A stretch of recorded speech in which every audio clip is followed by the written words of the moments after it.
오늘 본문을 중심해서 성도의 고난의 의미라는 제목으로 왜 성도가 고난을 당하는가라는 제목으로 말씀 증거하도록 하겠는데요. 하나님의 사람, 하나님의 백성, 하나님께서 선택한 하나님의 사람이 있었는데 그 사람이 오늘 본문에 등장한 나오미입니다. 이 나오미라는 하나님의 사람인데도 불구하고 엄청난 고난을 당하게 되고 그 고난 가운데 다시 베들레헴으로 하나님께 돌아오게 됩니다. 나오미가 고난을 당했다. 하나님의 백성이 고난을 당했다. 하나님의 사람들이, 하나님의 선택한 백성들이 고난을 당했다. 그건 우연히가 아닙니다. 거기는 분명한 고난에는 의미가 있고 하나님 뜻이 있고 하나님의 섭리가 있습니다. 이와 같이 예수 믿고 구원받은 하나님의 백성들이 이 땅에 살아가는 날 동안에 자녀 문제든 물질의 문제든 가정의 문제든 사업의 문제든 건강의 문제든 그 문제가 온 것은 우연히 일어나는 것이 아니라 반드시 거기에는 하나님의 뜻이 있고 하나님의 섭리가 있다. 오늘 하나님의 사람, 하나님의 택함 받은 나오미의 이 고난을 통해서 어떤 의미가 있는가? 내 인생의 삶 가운데 고난이 우연이 아니라면 거기는 어떤 의미가 있는가? 그 의미에 대해서 몇 가지 원리를 가지고 말씀을 드리려고 합니다. 첫째, 또 이 나오미의 고난은 룻의 구원을 위한 하나님의 섭리가 있었다. 나오미가 돌아올 때 이방인 룻을 데리고 함께 베들레헴으로 오게 됩니다. 나오미가 베들레헴을 떠날 때는 룻이 없었지만 돌아올 때는 룻과 함께 돌아왔다. 이거 엄청난 의미가 있는 것이죠. 이것이 뭐냐? 이 나오미를 통해서 이 룻을 구원할 하나님의 계획이 만세 전부터 있었습니다. 근데 이 모압 땅에 내려가서 이 룻에게 복음을 전해서 구원받아서 예수님의 조상, 다윗의 조상이 되게 하기 위해서 그에게 복음을 전해줄 수 있는 사람이 필요했다, 그 말이죠.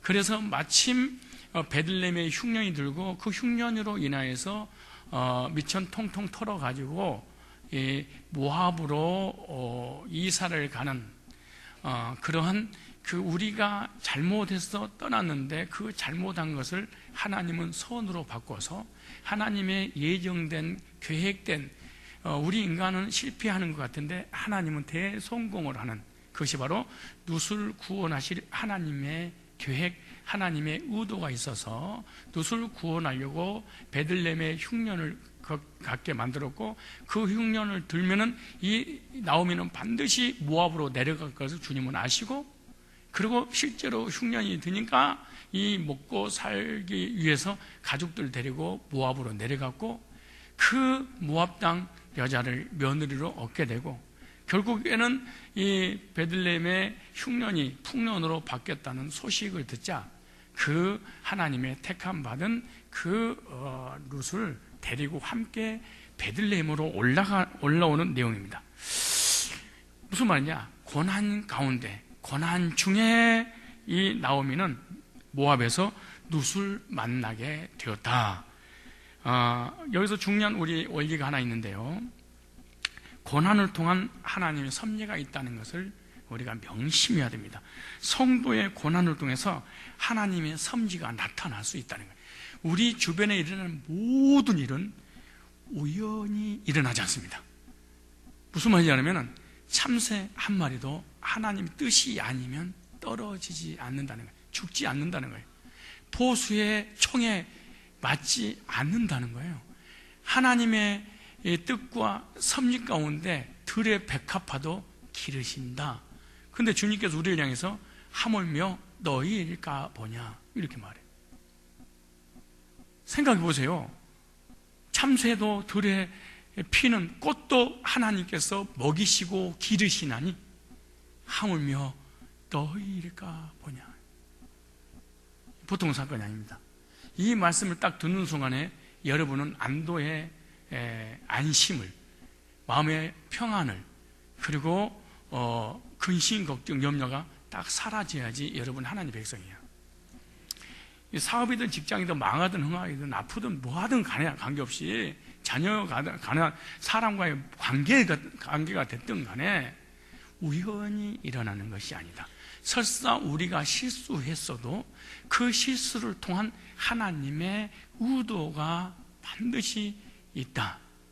그러므로 고난이 왔을 때 하나님의 의도가 무엇일까? 이거 사실은 나오미가 몰랐을 거예요.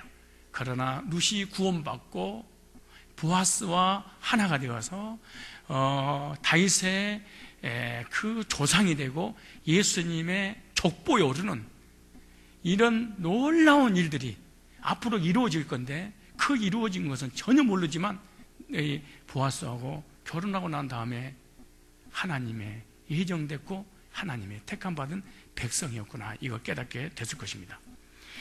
그러므로 구원의 역사를 위해서는 때로는 하나님은 고난도 허락하신다. 나라 전체를 고난을 줄 수 있다. 가정 전체를 고난을 줄 수 있다. IMF가 터지고 세계 기근과 전쟁과 흉년과 어마어마한 고난이 한 명을 구원시키려고 그럴 수도 있다. 얼마나 놀라운 일입니까 이게. 생각해도 베들레헴에 흉년이 들어서 사람이 굶어 죽어가는 그런 지경이 있는데, 그럼에도 불구하고 하나님이 택함받은 백성을 구원시키려고 모압으로 내려가게 해서 룻을 구원의 반열에 들여서게 하려고 하나님이 하신 일이라는 거예요. 그러므로 정말로 예수 믿는 사람들이 근심, 걱정, 염려하고 막 두려워하고 불안해하고 내 팔자야, 내 신세야, 내 인생아 왜 꼬였니? 인사하세요. 이런 짓 하지 마세요. 시작. 이거 예수쟁이가 아니에요. 이 사람은.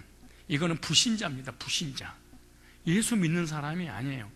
다시 보세요. 그 엄청 오늘 몇 절에 나오냐 그러면은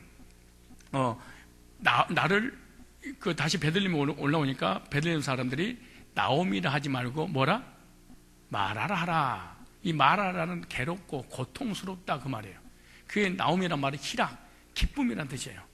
그러니까 하나님의 백성이 기쁨과 희락, 이런 감격 속에 살아가야 되는데, 하나님 전능자가 나를 괴롭혀서 내가 이렇게 그러지 말아야 되는데 그러고 말았다. 나는 말하다. 나는 너무 괴롭고 고통스럽다. 이렇게 말해요. 그런데 하나님의 예정된 백성이 하나님께 돌아옴을 통해서 이제 깨닫게 됐을 겁니다. 저와 여러분들도 여러 가지 사건을 통해서 여러 가지 고난을 만나게 되면 그때 막 원망 불평할 수 있어요. 그런데 나중에 지나가서 보면 야, 하나님이 이런 일 때문에 그때 사업 망하겠구나. 그때 병이 들었었구나. 그래서 자녀가 문제가 생겼구나.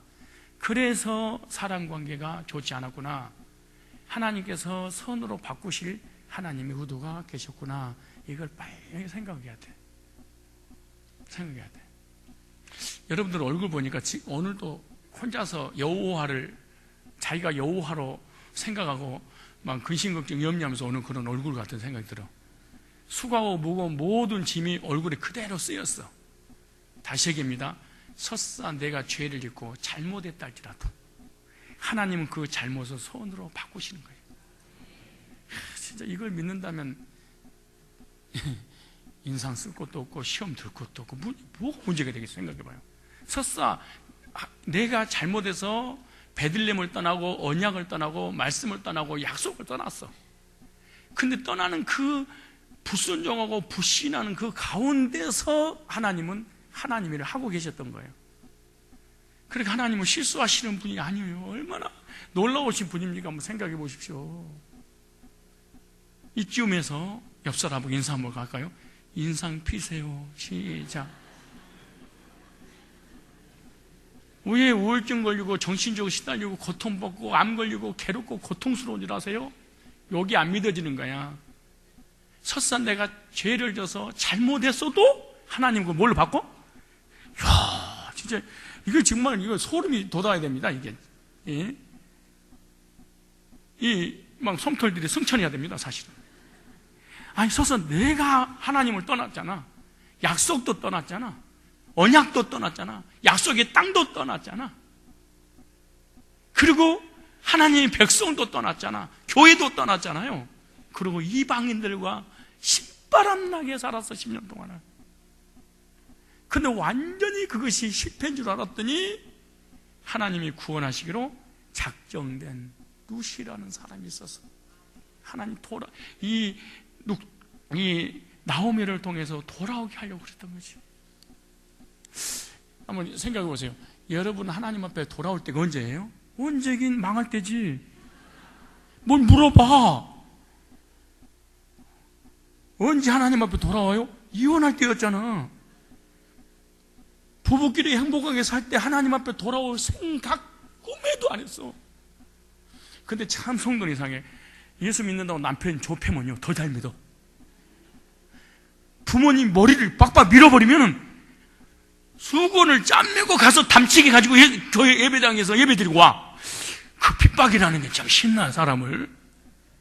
아니 핍박 안 믿어야 될 거 아니에요. 더 잘 믿어. 사업이 망하고 자녀들이 속을 새기면 하나님과 더 멀어져야 되니 그것 때문에 하나님 앞에 더 가까이 가고, 그리고 그 얘기를 통해서 가족들이 교회 나와서 구원받고. 그러니까 상처 없는, 문제 없는, 고난이 없는, 어려움이 없는 사람은 없어요. 교회 전부 다 전과자들이야. 사실 여러분들끼리 예배 끝나고 과거에 어떤 삶을 살아 교회 어떻게 왔어 한번 해봐봐. 울다가 끝날 거야. 다 추억이 있어. 그런 과정이 없었다면 하나님 앞에 안 돌아와. 여러분은 어떻게 돌아왔을까? 누구를 먼저 보내고 왔을까? 무엇을 망하고 무엇이 잘못돼서 왔습니까? 다 이런 과정이에요. 영적으로 막 방황하든 정신적으로 막 시달리든 육신의 병이 오든 삶의 문제가 오든 막 죽음 직전에 이거를 통해서 하나님이 부르시는 거야. 그러므로 여러분의 삶 가운데 고난이 오거든 빨리 생각해야 돼. 내 주변에 하나님의 택함 받은 백성이 있구나. 여러분뿐만 아니라 여러분이 예배드리고 기도하고 헌신하고 충성하고 봉사하고 하나님 뜻대로 사는데 남편이 막 망해버려. 갑자기 자녀가 잘못돼. 사업도 안 돼. 직장이 막 잘려. 내 주변 사람들이 막 문제가 생겨. 그때 이 문제가 없으면은 하나님 앞에 돌아오지 않기 때문에 하나님이 손을 보셨구나 이렇게 생각을 해야 돼. 하나님 내가 뭘 잘못했다고 이러십니까? 이러지 말아야 돼. 내 가족 중 불신자가 있어서 그래. 그 불신자. 그러므로 여러분의 가족들이 불신자인데 직장이 승승장구하고 사업이 더 잘 되고 그럼 빨리 눈치를 취해야 돼. 야 이거 저주구나 이렇게 생각해야 돼. 우리 인간이라는 건요, 잘 나가면은 절대로 하나님 앞에 안 돌아와. 믿으려면 뭘 믿어? 내 주먹을 믿어라. 돈을 믿어라. 내가 세상에 잘 나가는데 예수 믿을 필요가 뭐가 있겠어요? 그래서 문제가 없이는 하나님 앞에 나온다는 것은 결코 쉬운 일이 아니에요. 우리 청년들도 마찬가지야. 직장이 없고 이럴 때는 얼마나 예배 잘 드리지 몰라. 직장 딱 생겼다. 사요나라 하나님 안녕이야. 근데 또 직장 잘리고 연인끼리 사귀다가 관계 깨지고 찢어지고 그러면 주여 새로운 남자 주시옵소서 또 나오고. 그러기 전에는 제대로 믿은 게 아니라니까. 근데 얘네들 보세요. 지금 너무 믿음 좋잖아요. 남친 여친 생겨봐 안 나와. 근데 얘네들 결혼해봐. 근데 좋은 직장 생겨봐 절대로 안 나와. 그러니까 잘 나가니까 우리 애들 너무 복 받았어요. 목사님 기도해 주셔서 고마워요. 나 뒷다고 소리 하면 안 돼. 염장 지르고 있는 거야. 세상으로 잘 나가면 하나님 앞에 구원의 길하고 점점 멀어져 버려. 근데 그걸 나한테 자랑 삼아 하고 자빠졌어. 자랑이 아니야. 일주일에 얼굴 한번 보기도 주님 만나기보다 힘든 그 얼굴을 자랑하면 되겠습니까? 이렇게 기도해야 돼. 하나님, 천벌을 내려주옵소서. 구원의 길로만 갈 수 있다면 하나님, 세상 거 틀어막아야 됩니다. 이렇게 해야 되는데, 내가 너를 위해서 기도하고 있으니까 교회 나올 거 없단다. 열심히 최선을 다해 세상에 성공해라. 였다고 소리하면 안 돼. 가슴에 메어져야 돼, 사실은. 주변이 사랑하는 사람이, 사랑하는 가족들이 갑자기 망가지는 걸 보거든 구원의 계획이 그 사람에게 하나님께서 있었구나 생각하고 돌아오게 해야 돼.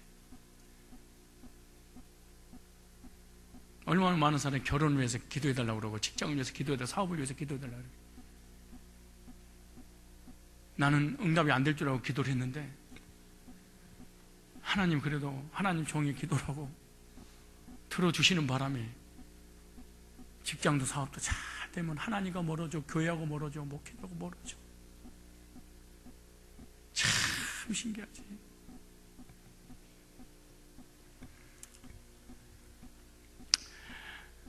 롯의 구원을 위해서 하나님의 섭리가 있었듯이 우리 주변 사람들의 구원을 때문에 하나님의 섭리가 고난을 통해서 나타날 수 있다는 것을 깨닫고, 주변에 고난이 오거든 빨리 하나님께서 예정하신 하나님 백성을 구원하려고 이 고난에 동참시켰구나, 이렇게 깨달아야 돼. 거봐, 얘 아멘 안 한다니까. 나는 지옥같은 고난 안 받겠습니다. 우리 주변들 꼭 이런 눈빛이야. 두 번째, 하나님을 고난을 통해서 찾게 되고 하나님께 다시 돌아오게 된다. 하나님을 떠났는데 고난을 통해서 하나님 앞에 뭐 했어요? 돌아와. 고난을 통해서 하나님을 찾게 되는데, 모압에서 만약에 평안했었다면 하나님을 절대로 찾지 않았을 거예요. 모압 땅에서 풍년이 들고 먹고 사는데 지장 없었다면 뭐하러 자기 고향으로 돌아오겠습니까? 여러분 시골에서 살았던 경험 있죠? 거의 초등학교, 중학교, 고등학교 졸업하고 서울로 올라왔잖아요. 왜? 성공하겠다고. 근데 대부분 고향 앞으로 다시 50대, 60대에서 가는 사람이 어떤 사람인 줄 아세요? 도시에 와서 성공하려고 했는데 거지처럼 사니까 맨날 물레방아 도는데, 그리운 고향, 이쁘니 곧쁘니 마중 나와 기다리겠지. 걔는 늙어서 죽었어. 바싹 가물었어. 뛰어나지도 않아. 상상도 하지 마라. 근데 서울에 와서 성공을 했어. 내가 나 그때 15살, 16살 때 그런 생각을 했나 몰라. 얘들이 거의 중학교를 다녔어요. 저는 혼자만 워낙 없이 사니까, 형 밑에 자랐으니까. 초등학교도 간신히 나왔지. 그래 머리 빡빡 깎고 서울 올라와서 1년인가 2년 만에 다시 고향을 찾았더니, 고향 친구들이 명절 되니까 다 모이잖아요. 그래서 얘들 다 모아놓고 내가 무슨 말을, 걔네들 기억하고 있을 거예요. 몇 명이서. 너희들 중학교, 고등학교, 대학교 열심히 다녀라. 그리고 많은 지식을 쌓아놔라. 내가 서울 올라가서 내가 성공을 해서 너희들 다 직원으로 쓰겠다 그랬다니까. 내가 그런 생각을 했어. 나는 가끔가다 참 멋있는 말들을 했었나, 어렸을 때부터. 저 별 다음에 어느 세계가 있을까? 내가 죽으면 어디로 갈까? 야, 진짜 그런 것을 했어. 택자여서 그랬었는지. 그래서 이제 지금 제가 이렇게 세상적으로 얘기한다면 큰 교회가 되고 성도도 많고 뭐 세상적으로 성공했잖아요. 그럼 성공해서 내려가야 돼? 여기 있어야 돼? 다시 내려간다고 그랬으니까 내려가야 되잖아요. 안 내려가. 거기서 그 부모님이 오라고도 안 가. 근데 여기서 실패하게 되면 제일 뭐가 생각나? 고향 땅이 생각나. 그래, 농사나 진짜 내 고향에서 내가 그냥 뼈를 묻겠다. 왜? 망하니까. 실패하니까. 성공하면 고향 생각 안 나. 모압에 내려가서 얘들 둘 안 죽고 남편 안 죽고 참 참말로 거기서 기반 닦고 성공했어 봐. 돌아오겠어요? 안 돌아오겠어요? 예? 여러분 같으면 안 돌아옵니다. 근데 다행히도 밖에 나가서 성공하려고 갔었는데 뭐 했어? 실패해서. 참만 다행이야. 여러분 가족들도 혹시 하나님을 떠나서 돈을 벌겠다고, 세상에 성공하겠다고 가족들이 떠나거든. 뭐 세상적으로 잘 나가는 거 좋아하지 마세요. 하나님이 택함 받은 백성이면 비참한 상태에서 돌아와. 봐봐요, 제 말이 맞는가? 아주 그러니까 여러분이 그러는 거야. 속으로 이럴 거야. 하나님이 우리 자녀들 안 택했으면 좋겠다. 그래 이 땅에서 멋있게 뻔때를 보여주면서 세상에서 성공하면서 내 자녀들 자랑할 텐데. S대 나와서 S 직업을 가지고 최고의 부경을 누린다고 막 변호사하고 판사하고 검사하고 교수하고 막 사업 성공했다고 이렇게 할 텐데. 그잖아요. 근데 불행하게도 하나님이 택한 백성이면 어떡할 거야? 여기서 모압에서 성공했으면 절대로 나오면 돌아오지 않습니다. 근데 모압 땅에 고난이 오니까 갑자기 베들레헴이 생각이 나. 생전 10년 동안 베들레헴이 기억이 안 나다가 고난이 딱 애들이 죽고 남편 죽고 졸지에 가부가 돼서 먹고 살기도 힘드니까 갑자기 베들레헴이 떠올라. 참 희한한 일이야. 성도는요, 고난을 통해서 하나님을 찾게 되고 고난을 통해서 하나님께 가까이 간다.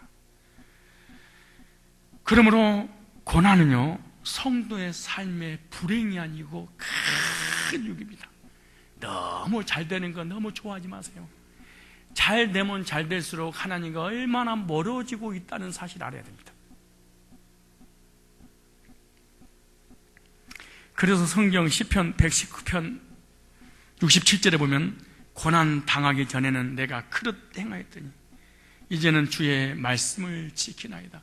여러분요, 영적으로 시달리고 정신적으로 시달리고 막 고통스러운 사람은 늘 교회에서 살고요, 하나님 말씀 묵상하고 사도식 신앙 고백하고 목사님 기도해달라고 그러고 다 목회자 곁에 있어. 근데 하나님도 목회자가 필요 없는 사람들 있어.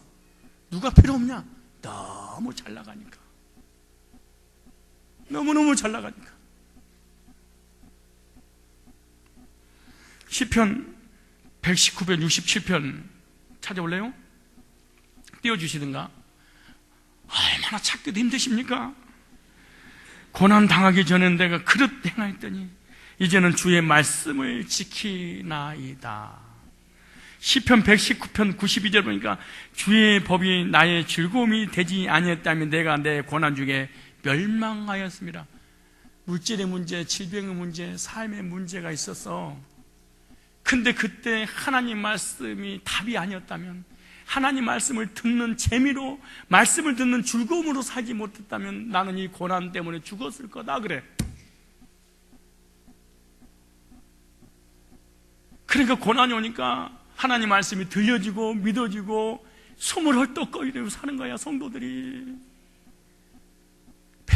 배에 기름기가 잔뜩 껴 손으로 잡으려는데 안 잡혀. 옆구리에 막 터져 나와서 한 뭉치가 잡히고 막 철렁철렁거려요. 하나님 말씀이 들어오겠습니까? 순종하겠습니까? 덤벼버리지. 참 이상해. 우리 청년들 아이들 보면 그렇게 하나님을 찾고 난리치다가 직장 생기거나 결혼하거나 하나님 아유 단절을 해버려. 단절을 그냥.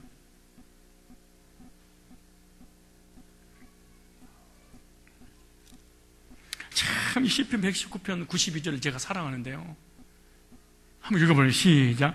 주의 법이 나의 즐거움이 되지 아니었다면 내가 내 고난 중에 멸망하였습니다. 남편의 문제, 자녀 문제, 가정의 질병에, 사업에, 물질에 문제가 있을 때 자기가 자기 자신도 싫고 사람이 자기를 비아냥거리고 없이 사는 자기 자신을 얼마나 망시 있냐고.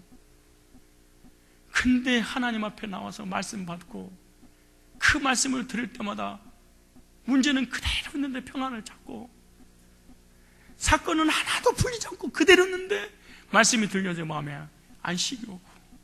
그게 말한 거야.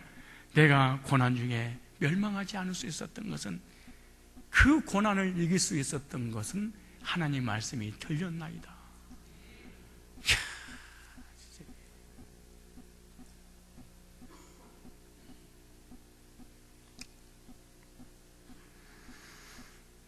따라서 고난은 저주가 아니라 축복이다.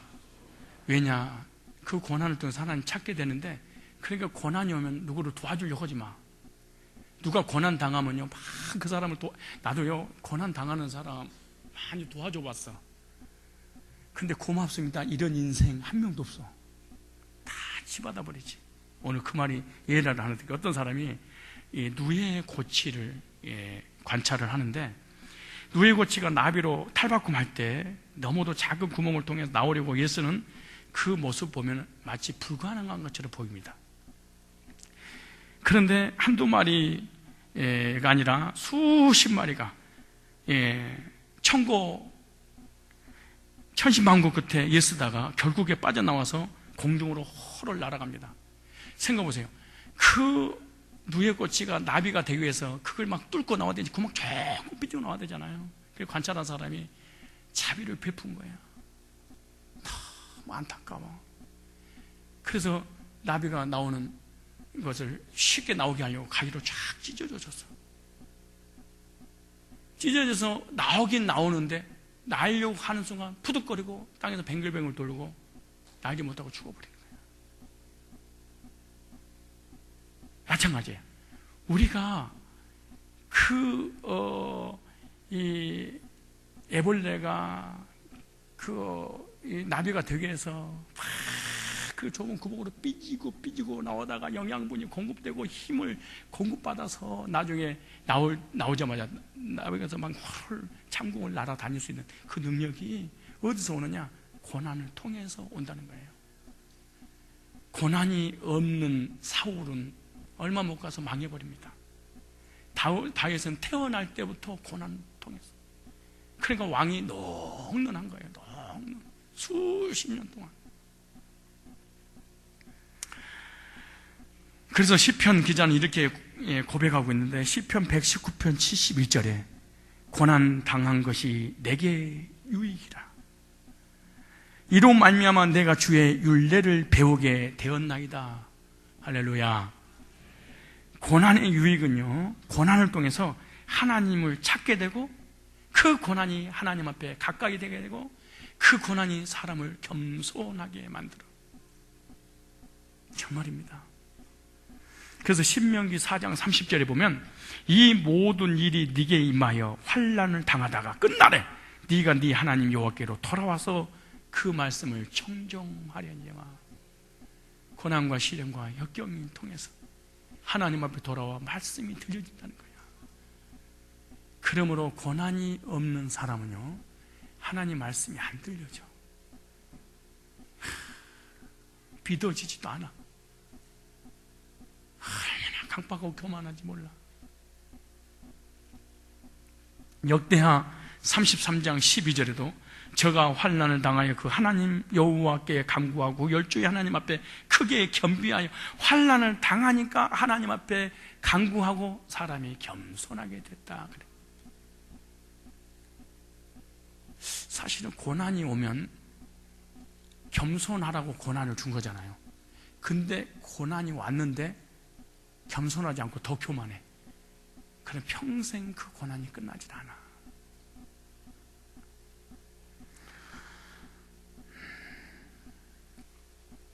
그러나 고난을 당할 때 하나님께서 반드시 도와주신다는 사실 아십시오. 히브리서 2장 18절에 보면, 자기가 시험을 받아 고난을 당하셨은즉 시험 받는 자들을 능히 도우시리라. 고난 가운데 있는 사람들 있잖아요. 무시하고 우습게 여기고 흉보고 막 그러면 안 돼. 안 돼. 왜? 하나님께서 고난을 주셨고 그 고난 가운데 그 고난을 위해서 지금 돕고 있는데 무시하고 우습게 여기면 안 된다는 거예요. 그래서 야고보서 5장 13절에도 너희 중에 고난당하는 자가 있느냐 이렇게 즐거워하고 찬송할지어다.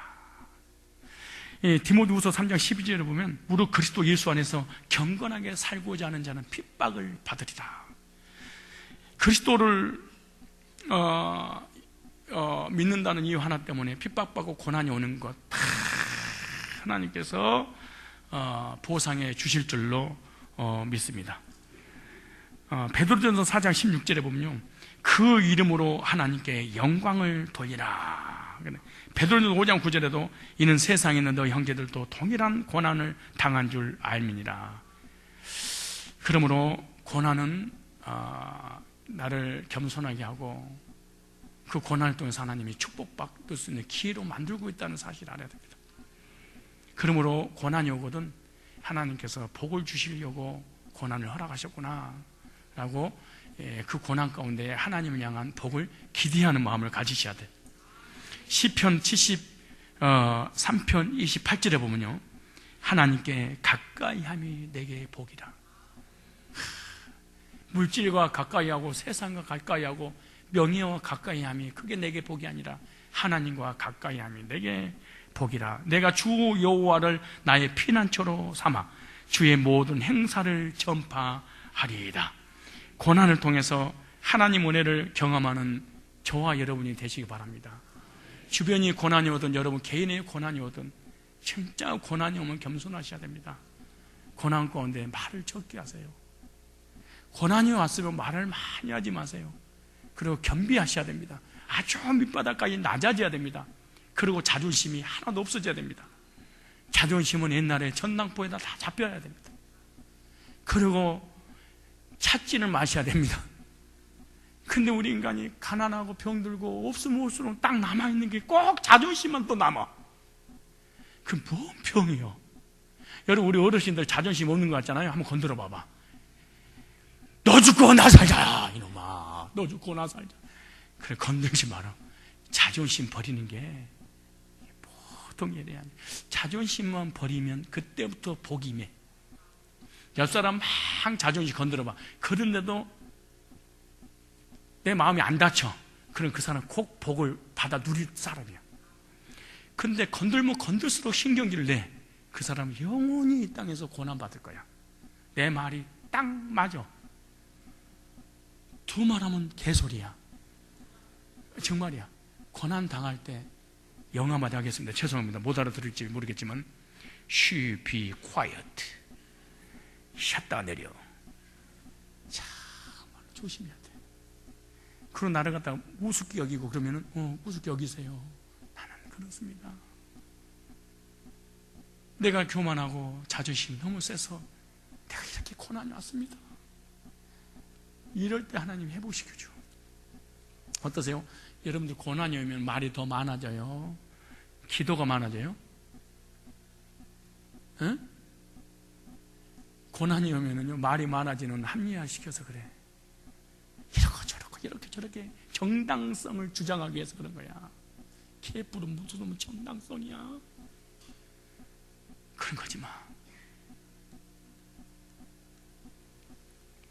고난을 통해서 하나님 은혜를 경험하는 우리들이 됩시다. 고난을 통해서 하나님께 가까이 하는 것이 내게 복이다.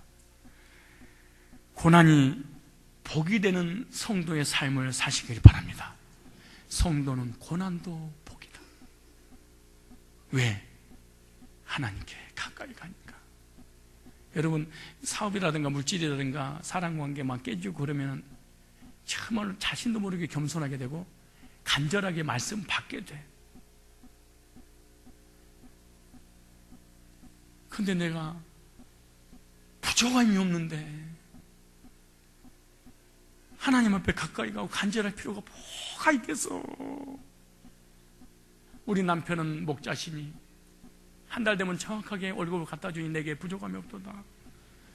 그 남편이 나를 푸른 조장 10만원 백화점으로 인도하는도다. 내가 카드를 써서 사망을 당한다 할지라도 남편이 바로 가도로 막아주신다. 이러니 뭘 하나님을 찾고 하나님 앞에 매달리고 하나님 앞에 도와달라고 할 수 있겠냐고 생각을 해봐요. 말하다 보니까 재밌네. 세 번째, 이 고난을 통해서 나오미가 베들레헴으로 돌아왔다.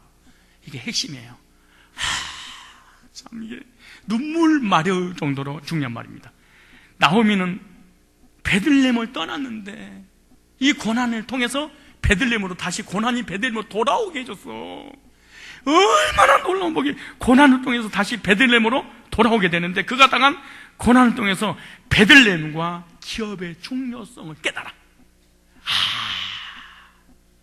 언약의 땅 베들레헴, 하나님께 예배드리는 베들레헴, 메시아가 올 베들레헴, 하나님의 말씀이 쏟아지는 베들레헴, 그리고 이스라엘 백성들끼리 하나님을 찬양하며 서로 교제했던 그 베들레헴 떠나고 났더니 고난이 왔고, 고난이 오니까 옛날에 그때가 좋았지 이렇게 생각나는 거야.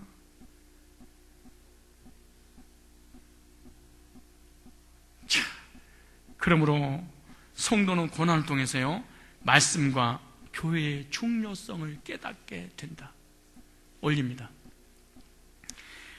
고난 당하기 전에는 그릇 행하다가 고난을 통해서 말씀을 깨닫게 되는데, 고난을 통해서 성도는요 교회하고 가까이 와. 무슨 말이냐? 성도들이 시험이 들어가지고 고난이 와서 시험이 들고 그 교회를 떠나. 그 교회를 떠나서 이 교회 저 교회 에라 뭐라고 돈으로 침을 딱 받아가지고 딱 동쪽으로 할까요? 침이 튀기는 방향으로 오늘 교회를 가른다. 여러분요 교회가 없어 방황한 성도들의 마음을 아십니까? 집에를 가야 되는데 자기 집이 없는 나그네의 삶의 그 여러분 고통을 알겠습니까? 육신의 집도 없어도 방황하는데 영적인 집이 없어. 교회들이 얼마나 고통스럽겠어. 왜? 시험 들어서 이 교회 저거에 기독령 아니라고. 그래서 특별히 우리 교회들이요 구원에 대해서 알고 교회를 떠나잖아요. 그럼 다른 교회를 가긴 가. 앉아서 그런 거야. 저 목사가 구원 받았나? 못 받았나? 또 이쪽 교회가 이 목사는 받았나이? 못 받았나이? 그리고 또 앉아서 둘러봐 주변에 요것들은 받았나이? 못 받았나이? 이 짓거리 하느라고 교회로 옮겨 다니는 계속 비극이냐고. 옛날 이런 말 있잖아요. 집 떠나면 고생이요, 교회 떠나면 방황 시작이야. 근데 다행히도 돌아다니도 옛날에 고목사님 들었던 설교가 자꾸 기가 비교가 돼. 그래 쪽팔리면 순간이야. 돌아왔더니 돌아왔구나 이렇게 막 색안경 끼고 쳐다볼 줄 알았더니 막 성도들이 막 반기잖아요. 야 나오미의 기쁨 기닥이 돌아왔구나. 이 자리가 네 교회지 어디를 간다고, 어디서 먹고 살겠다고 교회를 떠났어. 와 그런데 나를 기쁨과 희락과 믿음 있는 사람은 보지 마라. 나는 괴로움이다. 그러지 말아야. 나는 말하다. 그래가지고 와서 또 오자마자 울고 불고.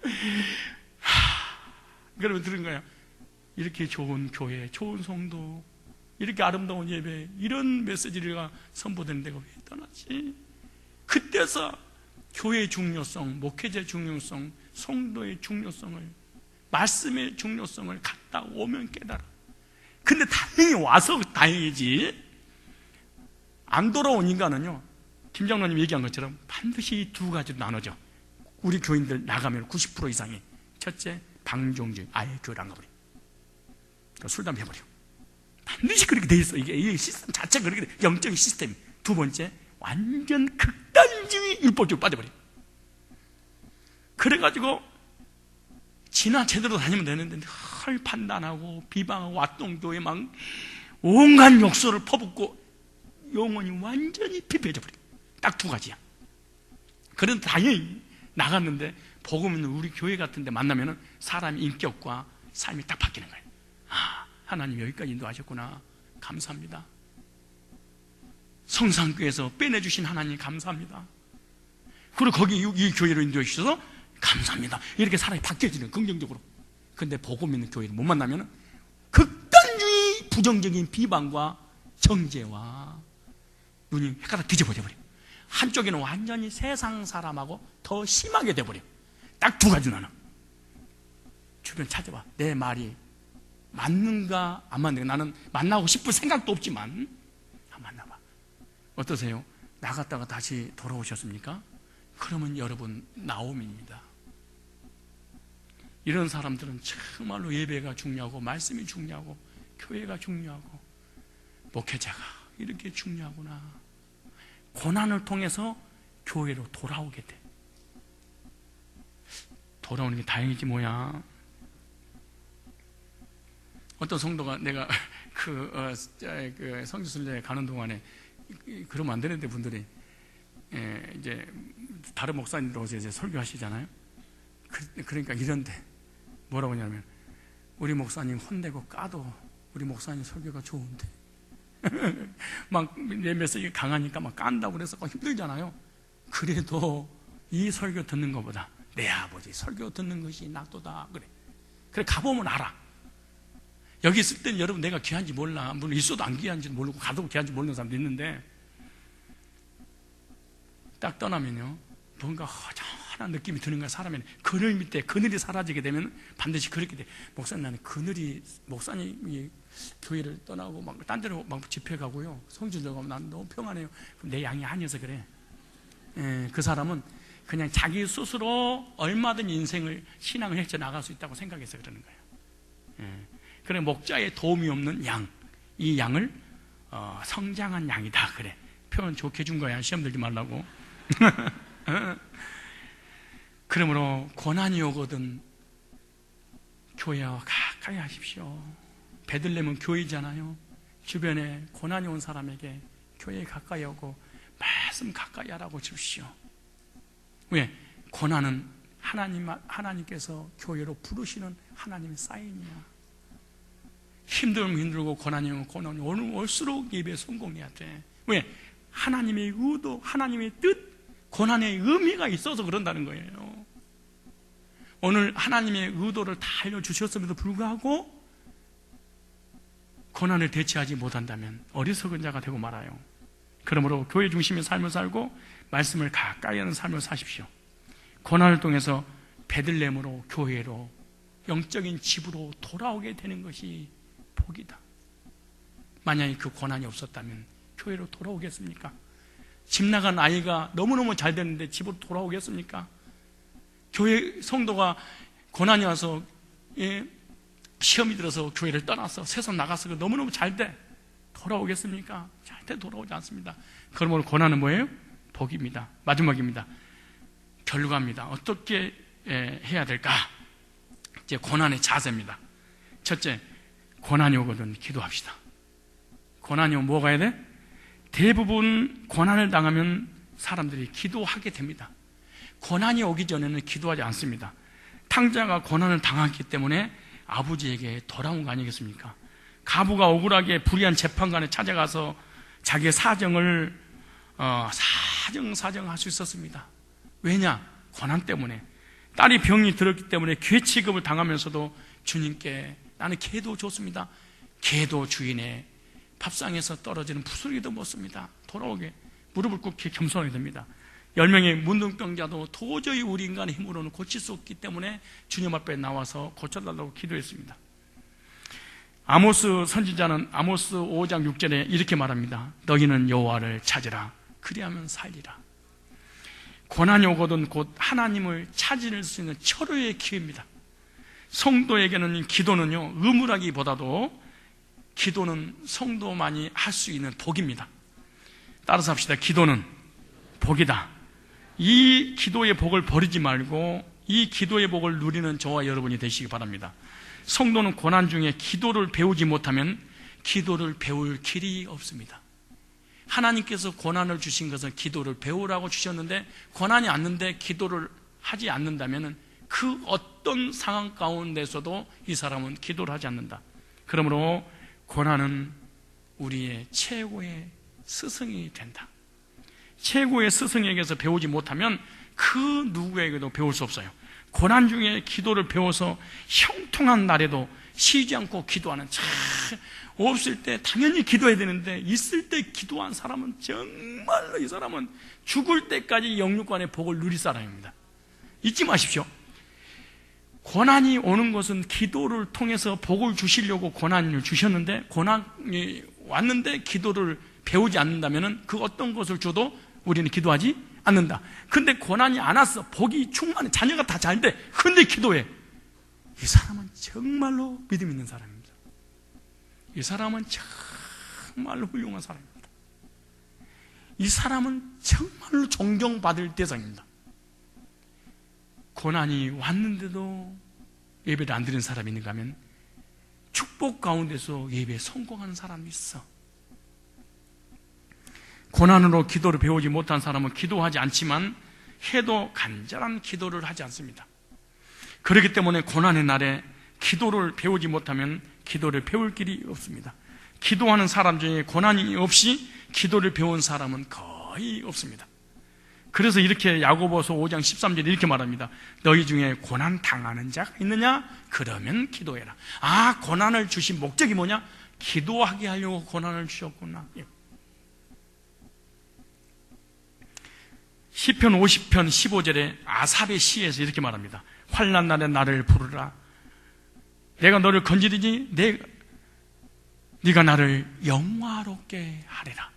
그러니까 하나님께서 영광 받으시려고 고난을 줬는데 그 고난 가운데 인간의 방법으로 해결하려고 하지 않고 하나님 앞에 무릎 꿇고 기도했더니 하나님을 영화롭게, 아, 기도는 하나님을 영화롭게 하는구나.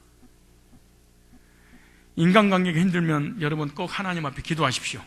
하느님마다 되지 않고 자식들의 문제가 생기고 교회 시험이 많고 우리 지역과 민족과 이 국가의 위기가 오거든 저와 여러분 기도하라는 하나님 쌓인 줄로 믿습니다. 고난을 통해서 기도를 배우자. 고난을 주신 것은 기도하라고 고난을 주신 것이다. 두 번째, 고난이 왔잖아요. 그럼 반드시 두 번째 해야 될 일이 있어. 충성해야 됩니다. 고난의 때에는 대부분 인간의 이기심이 더 극대화가 되잖아요. 이상해요. 사람이 고난이 오면요 충성 안 해도 되는 정당성을 찾아. 그 참 이상하지. 돈이 없으면 나는 헌금 안 해도 되는 정당을 찾아. 그 이상해 그거. 내가 물질적으로 어려우면 마땅히 하나님도 목회자도 교회도 나를 아는 것처럼 해서 안 해버려요. 사람들이 쌀이 모자란다고 하면 쌀을 사재기랍니다. 전쟁이 난다고 하면 남한 땅을 사재기랍니다. 나라가 진정으로 어렵고 힘들지면은 나라를 사랑함으로 나라에 필요한 것이 무엇인가를 내가 찾아야 되는데 대부분 그렇지 않습니다. 진정으로 교회를 사랑하는 자는요 교회가 어려울 때 더 교회를 사랑합니다. 나는 우리 여기 수요예배 특별히 앉아 계신 분들 나는 진짜 감사합니다. 막 신천지 사건 막 여러 가지 문제가 일어날 때 나를 믿어줘서 복음을 사랑해서 끝까지 자리를 지키신 분들 진짜 나는 내가 말을 처음 해서 그렇지 진짜 고마운 분들입니다. 왜냐?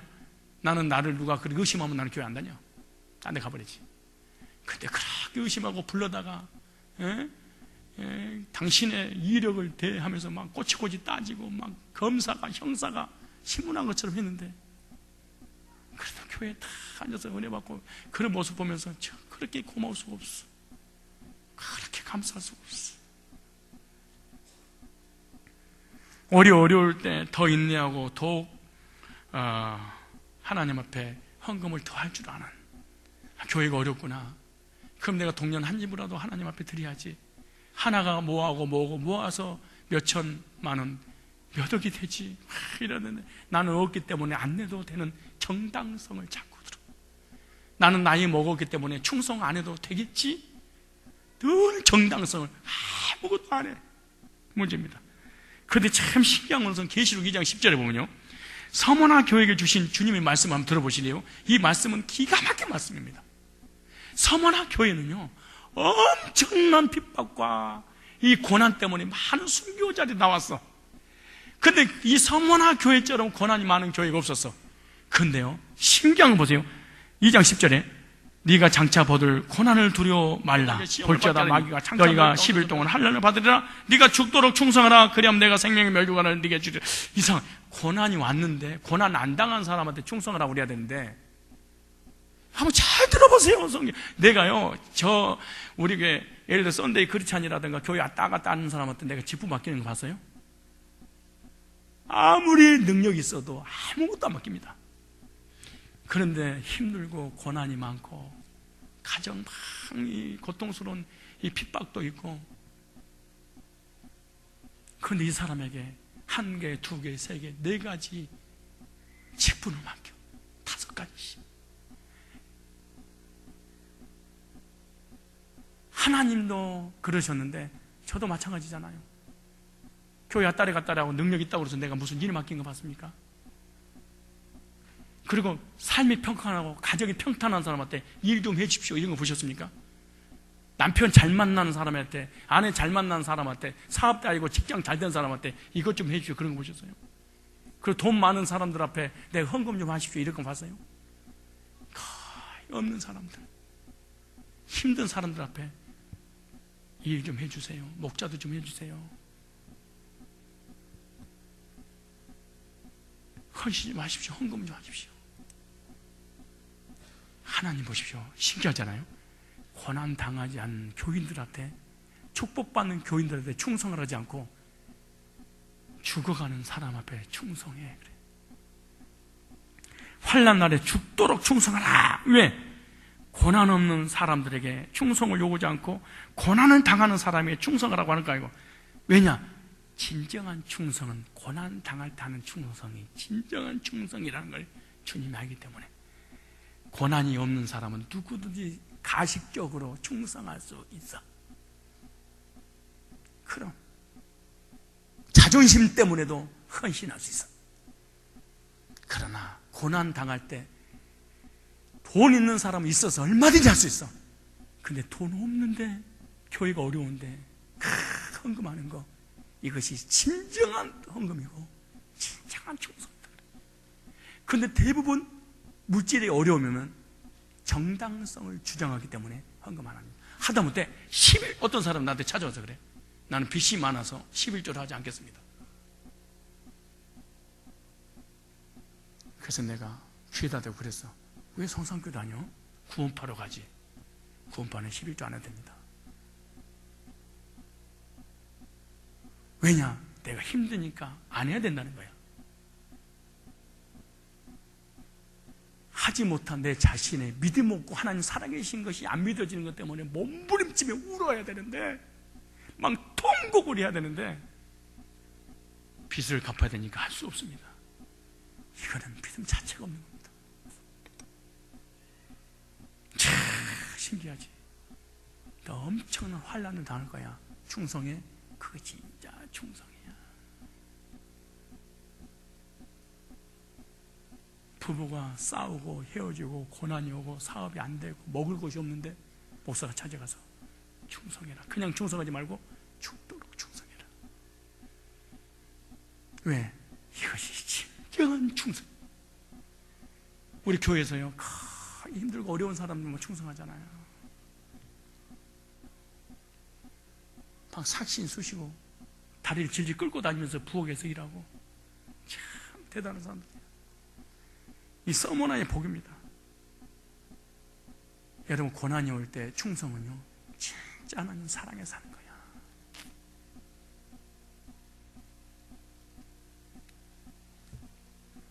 가진 것이 없는 것 때문에 정당성을 주장하면서 나는 충성 안 해도 돼, 나는 헌신 안 해도 돼, 나는 환경이 이래, 이러지 마시고 헌신하고 헌금하지 못한 이 믿음 없는 내 자신을 보고 부끄럽고 창피하고 고개를 하나 들지 못하고 믿음 좀 달라고 통곡해야 되는데 하나님과 사람 앞에 정당하게 가면 안 돼. 정말 불쌍한 사람이야. 근데 사실은 이거요, 하나님이 또 목회자가 주변에 말하기 전에 본인 스스로 알아. 믿음 없는 것을 합리화하는 것이지 없어서 안 하는 것이 아니구나.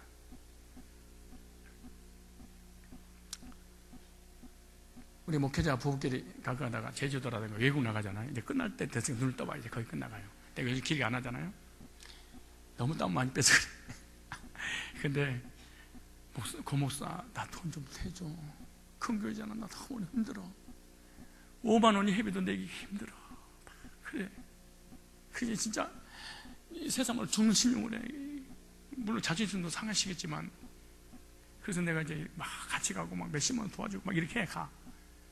근데 돈이 그렇게 없어서 끙끙 매는 사람이 그 상품 파는데 뭐지? 물건? 그 있잖아. 쇼핑! 쇼핑 가는데, 사재기를 하는데, 아니, 돈이 어디서 그렇게 막 나오는, 우리 교인들도 마찬가지야. 평상시에는 돈이 없어요. 목사님 다 힘들어요. 그래, 다단계를 하면 몇 천만 원이 어디 끌고 와. 어디서 그 돈을 갖고 가요? 아니, 몇 천만 원, 아니, 목대를 가져온다니까, 다단계. 평상시에는, 목사님. 그러면 꼭 그래, 나한테. 목사님, 헌금하고 건축금 도고 싶고, 하나님 앞에 정말 드리고 싶고, 그런데 돈이 없어요. 목사님, 기도해 주세요. 더 많이 벌면 하나님 앞에 드리겠다고. 그렇게 해주세요. 이렇게 하는데, 드디어 다단계 하는 날이 왔어. 몇 천만 원 갖다 걸었더라고. 그 나중에 그런 거예요. 나도 너한테 찾아와. 또 얘기 안 하면 모르는데, 목사님 그때 헌금이라도 할걸. 기도해 주세요. 다시는 이제 다단계 안 하고 돈 오면 헌금하겠다고요. 또 다단계로 가. 근데 돈이 어디서 끄집어내? 그러니까 거의 그 사람들이요, 합리와 정당성을 가지고 충성해야 되는데 안 할 때가 많아. 일부러. 나는 절대로 안 속아요. 나 봐봐요. 내가 여러분, 내가 멍하게 생겼잖아요. 그래서 사람들 내 주변에 사람이 많아. 내가 워낙 멍 때리니까. 내 고향이 충청도야. 내가 전라도가 아니야. 세 번째, 고난이 왔거든 고난을 즐거워하고 감사해라 그래요. 고난이 왔거든 왜? 고난을 즐겨라. 고난이 왔는데 감사해라. 아프고 병들고 힘들고 고난이 왔느냐? 감사해라. 역으로. 고난은 무조건 괴로운 것이라고 생각하긴 오해를 했기 때문에 고통스러운 겁니다. 고난이 없는 것은 복이요 행복인데, 고난이 오는 것은 저주요 불행이라고 생각하기 때문에 괴로운 거야. 그런 우리 주변에 고난이 없었으면 그냥 살다가 죽었을 텐데, 고난이 있었기 때문에 인간적으로도 영적으로 훌륭한 사람이 된 사람이 우리 주변에 얼마나 많아요. 그 중에 한 사람 저야. 고난이 여기까지 오게 만들었잖아요. 그리고 이 고난이 우리 교회를 이렇게 아름답게 만드셨잖아요. 고난이 우리의 믿음을 이렇게 견고하게 했잖아요. 고난이 우리를 하나 되게 했잖아요. 고난은 괴로움이 아니야. 고난은 저주라고 생각하니까 사람 괴로워. 근데 절대로 고난은 괴로움이야. 저주가 아니니까 즐거워하고 기뻐하고 행복해야 돼. 십자가를 지는 사람들은 많지 않습니다. 그러나 작은 숫자지만 십자가의 의미를 알고 지는 사람은 즐거워하고 기뻐하고 감사가 넘치게 될 줄 믿습니다. 야고보서 1장 2절에 이렇게 말합니다. 내 형제들아, 너희가 여러 가지 시험을 만나거든 온전히 기쁘게 여겨라. 시험이 오는데 기뻐하라는 거야. 베드로전서 4장 13절에도 오직 너희가 그리스도의 고난에 참여하는 것으로 즐거워하라. 이는 그의 영광을 나타낼 때 너희로 즐거워하고 기쁘게 하려 함이라. 고난 중에 감사하고 기뻐하는 저와 여러분이 되시기 바랍니다. 네 번째, 고난의 날에 하나님께 영광을 돌려라. 대부분 성도들은요, 형통한 날에 하나님께 영광을 돌리겠다고 생각하는데, 대부분 내가 주님께 영광을 돌리지 못한 것은 내가 풍성한 복을 받지 못하기 때문에 영광을 돌리지 못합니다. 그렇게 말합니다. 성공하고 출세하고 돈이 많이 벌면 주를 위해서 살겠다고 그렇게 말합니다. 그러나 성경은 반대로 고난의 날에 축복받을 때 하나님께 영광 돌리지 말고 시험이 떨어질 때 영광 돌려라. 남자고 여자고 연애할 때 하나님 이런 남자 이런 여자 만나게 해주셔서 감사합니다 이러지 말고 헤어지고 감사해라 그래. 인사한테 너 헤어졌냐? 그럼 하나님께 영광을 돌려라. 시작. 부부끼리 알콩달콩 살 때 하나님께 영광 하나님이 안 받을지도 몰라. 근데 헤어지고 비참한 상태가 있는데 하나님 감사합니다 예배드리고 기도하고 하나님 찬양했어. 그때 하나님 받으신대. 알지도 못하면서 금메달 따고 누구든지 할 수 있다는 거야. 금메달 딱 따고 무릎을 닦고 나도 하겠다. 근데 한국 놈들의 특징 중 하나가 뭔지 아세요? 은메달 따면잖아요. 결승에 올라가 은메달, 다른 나라는 은메달 따잖아요. 금메달 따는 애들은 끼안고 막 이래. 근데 은메달 따면 회사에 취직하고는 누구든지 영광 돌려. 떨어지고는 영광 못 돌려. 무슨 말이야? 건강할 때 건강 주셔서 감사합니다. 누구든지 할 수 있어. 근데 아플 때 감사합니다. 이건 아무나 못해. 믿음이 진짜 있을 때만 가능하지. 이 말 잘 들으셔야 돼.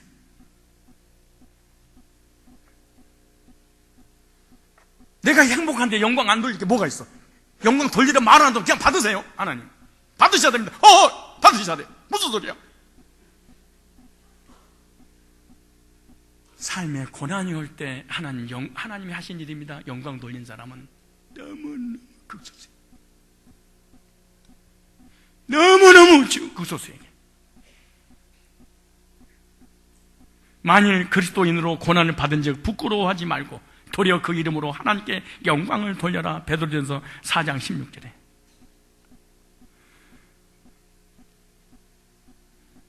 고난 자체를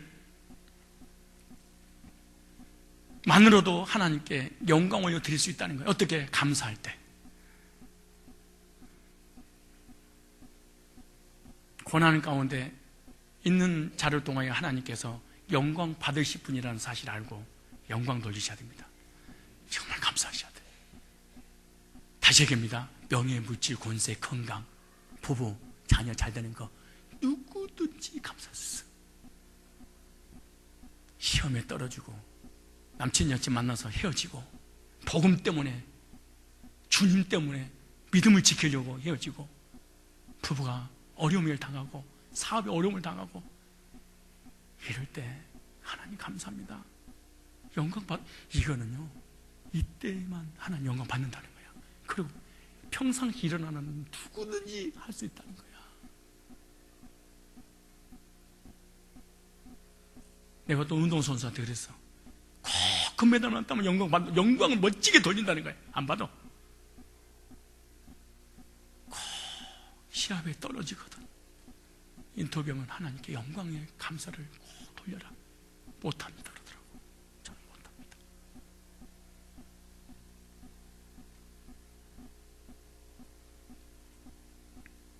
마지막 고난 중에 말씀을 받으십시오.